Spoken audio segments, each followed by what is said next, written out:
অসংখ্য আয়াতে বারবার বলেছেন তুমিনুনা বিল্লাহি ওয়া রাসূলিহি ওয়া তুজাহিদুনা ফি সাবিলিল্লাহি বিআমওয়ালিকুম ওয়া আনফুসিকুম যালিকুম খায়রুল লাকুম ইন কুনতুম তা'লামুন। আল্লাহু আকবার। আল্লাহ তাআলা বলেন তোমরা আমি আল্লাহর প্রতি ঈমান আনো, রাসূলের প্রতি ঈমান আনো, ঈমান আনার পরে জান মাল দিয়ে আল্লাহর রাস্তায় সংগ্রাম করো, আর এটাই তোমাদের জন্য অতীব উত্তম, অতীব কল্যাণকর যদি তোমরা তা বুঝতে পারো। ঠিক কিনা বলেন? আর এই কাজটি করতে পারলে আল্লাহ বলেন ইয়াগফির লাকুম যুনুবাকুম ওয়া ইউদখিলুকুম জান্নাতিন তাজরি মিন তাহতিহাল আনহার। আল্লাহ রাব্বুল আলামিন বলেন যদি কোনো ব্যক্তি আল্লাহ এবং আল্লাহ রাসূলের প্রতি ঈমান আনার পরে জান এবং মাল দিয়ে আল্লাহর রাস্তায় সংগ্রাম করতে পারে, আমি ওই বান্দাদের জীবনের সমস্ত গুনাহ খাতা মাফ করে দিয়ে ওই বান্দাকে এমন একটা জান্নাতে প্রবেশ করাবো যার তলদেশ দিয়ে ঝর্ণা ধারা প্রবাহিত। বলেন সুবহানাল্লাহ। প্রিয় ভাইরা, আপনার এই জিহাদটা যদি আপনি না করেন, যদি মনে করেন যে না এই জিহাদটা একজন দুইজন করলেই তো হয়ে যাবে সমাজ থেকে, তাই না?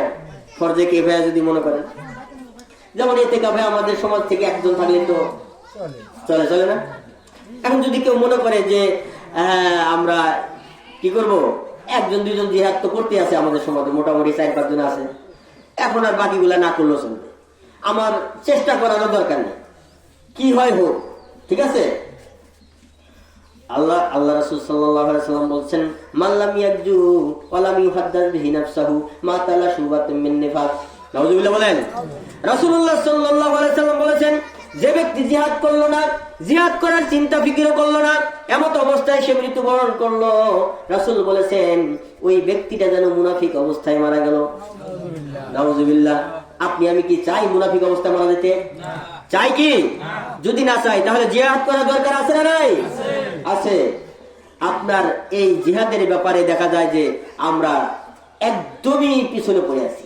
ওই যে বললাম যে যেটার গুরুত্ব আল্লাহ বেশি দিয়েছে সেটার গুরুত্ব আমরা সবচাইতে কম দেই। এবং কি দেখেন, জিহাদ মানে যে শুধুমাত্র যে অস্ত্র শস্ত্র নিয়ে মারামারি কাটাকাটি করা, এইটার নাম কিন্তু জিহাদ না। জিহাদ শব্দের অর্থ হচ্ছে চেষ্টা ফিকির করা, আপনার একটা লক্ষ্য বস্তুকে সামনে নিয়ে ওই অনুপাতে আপনার কাজ করা, এটার নাম হচ্ছে জিহাদ। সর্বোচ্চ পর্যায়ে গিয়ে কি আপনাকে যদি মাঠে নামতেই হয়